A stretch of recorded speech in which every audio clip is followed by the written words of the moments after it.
ហាងជីមីនៅថ្ងៃពុធខែ5ឆ្នាំ2026កាលពីយប់មិញព័ត៌មាន CPI បានច្រានតម្លៃទីផ្សារមាសឲ្យចុះមកក្រោមខ្លាំងមែនទែនលោតក្បែរ100លេខបងប្អូនធ្លាក់មកដល់តម្លៃ$4,638ក្នុង1អោនពេលនេះមួយយប់តូភ្លឺគឺទីផ្សារបានហោះឡើងមកលើវិញប្រមាណជាខ្ទង់ក្បែរ8ទៅ90លេខហើយឥឡូវនេះនៅព្រឹកម៉ោង8ទីផ្សារមាសកំពុងតែស្ថិតនៅក្នុងតម្លៃ$4,715ក្នុង1អោនដែលស្មើនឹង$5,680ក្នុង1តម្លឹងបើយើងមើលទៅលើដំណើរទីផ្សារមាសនៅពេលបច្ចុប្បន្ននៅក្នុងលំហូរ structure 1ម៉ោងឃើញថាទីផ្សារគឺបានដើរ sideways ឈុំនៅក្នុងតំបន់$4,710ទៅចន្លោះ$4,730ក្នុង1អោនតម្លៃនេះបើយើងមើលឃើញគឺជាតំបន់ដែលយើងអាច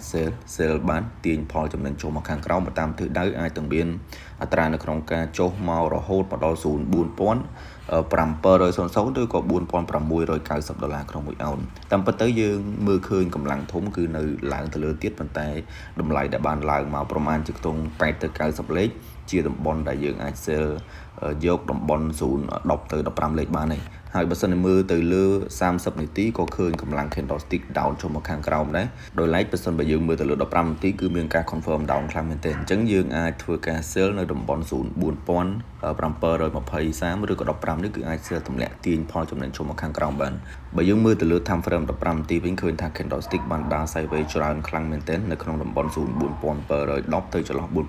ញ្ចឹងទំនោរអាចនឹង break down តាមទិសដៅគឺ down ចូលមកខាងក្រោមយើងមានភាគរយច្រើនដែលឃើញថាកម្លាំងទីផ្សារចុះមកដល់$4,700ទៅចន្លោះ$4,690ឬក៏$4,680វិញអញ្ចឹងឃើញថាជាតម្លៃល្អសម្រាប់ធ្វើការលក់ទាញផលចំណេញនៅព្រឹកថ្ងៃទី13ខែ5នេះផងដែរបើយើងមើលទៅលើលំហូរ structure 4ម៉ោងវិញឃើញថាកម្លាំង candlestick នៅតំបន់ 50%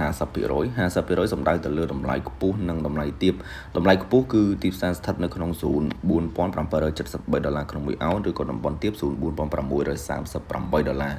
ចឹងតម្លៃនេះគឺ 50% ទីផ្សារកាលពីយប់មិញគឺបានឡើងត្រឹមតែ 50% ទេលោតមកដល់$4,723នឹងឯងអញ្ចឹងតម្លៃទីផ្សារដែលព្យាយាម down ហ្នឹងគឺវាចុះមកក៏អត់ដាច់ support ដែរបងប្អូន support វាស្ថិតនៅក្នុងតំបន់ low $4,638នេះអញ្ចឹងយើងអាចគូសក្រាមបន្តិចគឺដំណើរទីផ្សារមានភាគរយដើរបែបនេះច្រើនអាចថាចុះត្រឹមតំបន់$4,700ឬក៏$4,690ឬក៏$4,680ប៉ុន្តែនៅពេលដែលទីផ្សារចុះមកបំពេញតម្លៃហើយនោះមានន័យថាតម្លៃទីផ្សារនឹងមានការហោះឡើងឬក៏កើនឡើងមកវិញរហូតមកដល់$4,730ទៅចន្លោះ$4,778វិញនេះគឺជាតម្លៃទីផ្សារអញ្ចឹងបើសិនជាយើងធ្វើការលក់គឺទាញផលចំណេញខ្លីបានហើយគឺអាចទាញផលចំណេញចន្លោះ10ទៅ15លេខដូចខ្ញុំ recommend អញ្ចឹងប៉ុន្តែនៅពេលដែលតម្លៃទីផ្សារចុះមកដល់តំបន់ល្អហ្នឹងស្ថិតនៅក្នុងមួយនេះបងប្អូនគឺយើងអាចធ្វើការ buy ត្រឡប់ឡើងទៅលើវិញបានអញ្ចឹងជារួមមកបើសិនជាហ៊ានលក់នៅក្នុងតំបន់នៅពេលបច្ចុប្បន្នពេលព្រឹកហ្នឹងតែម្ដងនៅម៉ោងថ្ងៃម៉ោងសៀលម៉ោងល្ងាចម៉ោងយប់គឺ follow ទៅលើការ buy ដើម្បីទាញផលចំណេញវិញ